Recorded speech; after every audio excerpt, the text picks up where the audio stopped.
ಒಂದು ಲಿಮಿಟ್ ಇರಬೇಕಲ್ವಾ ದಿಲೀಪ್ ಅವರೇ? ನಾನು ಸಾದಿಕ್ ಪಾಷಾ ಅವ್ರಿಗೂ ಪ್ರಶ್ನೆ ಕೇಳಲಿಕ್ಕೆ 100 ಇದೆ, ಆದರೆ ಅದಕ್ಕೆ ಮುಂಚೆ ಅಂದರೆ ಆಯಿತು, ಉದ್ರೇಕಗೊಳಿಸುವಂತೆ ಮಾಡಬಾರ್ದು, ಒಪ್ಪೋಣ. ಕಾನೂನು ಸುವ್ಯವಸ್ಥೆ ಎಲ್ಲರ ಆದ್ಯ ಕರ್ತವ್ಯ, ಅದನ್ನೂ ಒಪ್ಪೋಣ. ಕಲ್ಲು ಹೊಡಿತಾ ಇರ್ತಾರೆ, ಹೊಡೆಸ್ಕೊಳ್ತಾ ಇರ್ತೀವಿ, ಗಲಾಟೆ ಆಗ್ತಾ ಇರತ್ತೆ, ನಾವು ಸಹಿಸ್ಕೊಳ್ತಾ ಇರ್ತೀವಿ.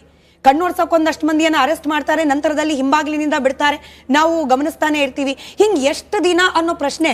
ಬಾಗಲಕೋಟೆಯಲ್ಲಿ ಕಲ್ಲು ಹೊಡ್ತಾ ತಿಂದವರು, ಬಾಗಲಕೋಟೆಯಲ್ಲಿ ಮೆರವಣಿಗೆ ಮಾಡ್ತಾ ಇದ್ದ ಅದೇ ಮತದಾರರಿಗೆ ಪ್ರಶ್ನೆ ಉದ್ಭವ ಆಗೋಲ್ವಾ? ಇವತ್ತು ಕಲ್ಲು ಹೊಡೆದಿದ್ದಾರೆ, ಅವ್ರ ಮೇಲೆ ಕೇಸ್ ಆಗಿದೆ, ಸ್ವಲ್ಪ ದಿವಸಗಳ ನಂತರ ಅವ್ರ ಮೇಲೆ ಇರ್ತಕ್ಕಂಥ ಕೇಸ್ಗಳು ವಾಪಸ್ ಹೋಗುತ್ತೆ. ಇದು ರಾಜ್ಯದಲ್ಲಿ ನಡ್ಕೊಂಡ್ ಬಂದಿರತಕ್ಕಂಥದ್ದು. ಆಳುವ ಸರ್ಕಾರ ಇವರ ರಕ್ಷಣೆ ಮಾಡೋಕೆ ಟೊಂಕ ಕಟ್ಟಿ ನಿಂತ್ಕೊಂಡಾಗ ಅವ್ರು ಇನ್ನೇನ್ ಮಾಡ್ತಾರೆ? ಇವತ್ತು ನೋಡಿ, ಇದೇ ಹಳೆ ಹುಬ್ಬಳ್ಳಿ ಕೇಸನ್ನು ವಾಪಸ್ ತೆಗೆದುಕೊಳ್ತಾರೆ.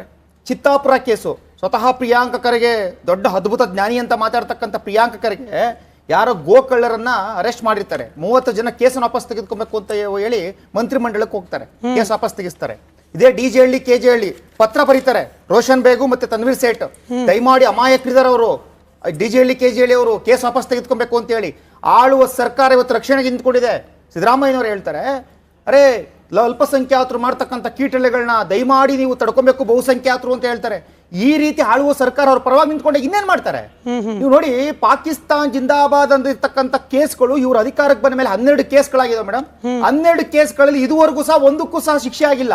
5 ಕೇಸ್ಗಳಿಗೆ ಚಾರ್ಜ್ ಬಿ ರಿಪೋರ್ಟ್ ಹಾಕಿದ್ದಾರೆ, 1 ಕೇಸ್ ಸಿ ರಿಪೋರ್ಟ್ ಹಾಕಿದ್ದಾರೆ, ಇನ್ನೊಂದಕ್ಕೆ ಇನ್ನು ಫಾರೆನ್ಸಿಕ್ ಇಂದ ರಿಪೋರ್ಟ್ ಬಂದಿಲ್ವಂತೆ ಲ್ಯಾಬ್ ಇಂದ. ಸ್ವತಃ ಇವರ ಪಕ್ಷದ ಸಂಸದ ಪಾಕಿಸ್ತಾನದಲ್ಲಿ ನಿಂತ್ಕೊಂಡು ಪಾಕಿಸ್ತಾನ್ ಜಿಂದಾಬಾದ್ ಅಂತ ಹೇಳಿ ಅವ್ರ ಹಿಂಬಾಲಕರಿಂದ ಕೂಗಿಸ್ತಾನೆ, ಅವ್ರ ಪರವಾಗಿ ನಿಂತ್ಕೊಳ್ಳುತ್ತೆ. 99 ಬಾರಿ ಪೊಲೀಸ್ನವರು ಅದನ್ನ ನೋಟಿಸ್ ಕೊಟ್ಟಿದ್ದಾರೆ, ತನಿಖೆಗಾರ ಹಾಜರಾಗಿಲ್ಲ. ಇವತ್ತು ಏನ್ ನಡೀತಾ ಇದೆ ಮೇಡಮ್? ನಿಜವಾಗ್ಲೂ ನಾವು ಇವತ್ತು ಇಂಥ ಸಮಾಜದಲ್ಲಿ ನಾವು ಬದುಕ್ತಾ ಇದೀವಿ ಅಂತ ಅಂದಕ್ಕೆ ನಾಚಿಕೆ ಆಗುತ್ತೆ. ಅರೆ, ಹಿಂದೂಗಳ ಭಾವನೆಗಳಿಗೆ ಧಕ್ಕೆ ಇಲ್ವಾ? ಹಿಂದೂಗಳು ಶಿವಾಜಿ ಮಹಾರಾಜರ ಒಂದು ಪ್ರೊಟೆಸ್ಟ್ ಹೋಗಂಗಿಲ್ವಾ? ಅಥವಾ ಗಣಪತಿ ಮೆರವಣಿಗೆ ಹೋಗಂಗಿಲ್ವಾ? ಕೆಜೆ ಹಳ್ಳಿಲಿ ಏನಾಯ್ತು? ಸ್ವತಃ ಅಖಂಡ ಶ್ರೀನಿವಾಸ ಮೂರ್ತಿ ಇವರ ಪಕ್ಷದ ಶಾಸಕ, ಅವ್ರ ಮನೆಗೆ ಬೆಂಕಿ ಇಕ್ಕಿದ್ರು. ಇವರ ಶಾಸಕರನ್ನ ರಕ್ಷಣೆ ಮಾಡ್ಕೊಳ್ಳಿಕ್ಕಾಗ್ಲಿಲ್ಲ. ಇದೇ ನೇಹ ಹಿರೇಮೆಟ್ಟು ಸರ್ವ ಜನಾಂಗದ ದಿಲೀಪ್ ಅವರೇ, ಕ್ಷಮೆ ಇರಲಿ, ಸರ್ವ ಜನಾಂಗದ ಶಾಂತಿಯ ತೋಟ, ಸರ್ವ ಜನಾಂಗವೂ ಕೂಡ ಶಾಂತಿಯನ್ನ ಕಾಪಾಡೋ ಮನಸ್ಥಿತಿಯಲ್ಲಿ ಉಳಿದಿದೆಯಾ ಅನ್ನೋದು ಪ್ರಶ್ನೆ. ಖಂಡಿತ ಇಲ್ಲ. ಸರ್ವ ಜನಾಂಗದ ಶಾಂತಿಯ ತೋಟ ಅಲ್ಲ ಇದು. ಅಲ್ಪಸಂಖ್ಯಾತರಿಗೆ ಮಾತ್ರ ಇವತ್ತು ಶಾಂತಿಯ ತೋಟ ಆಗಿದೆ ಕರ್ನಾಟಕ. ಅವ್ರ ಪರವಾಗಿ ಆಳುವ ಸರ್ಕಾರ ನಿಂತ್ಕೊಂಡ್ಬಿಟ್ಟಿದೆ, ಅವ್ರ ಪರವಾಗಿ ಎಲ್ಲವನ್ನೂ ಮಾಡ್ತಾ ಇದೆ ಇವತ್ತು.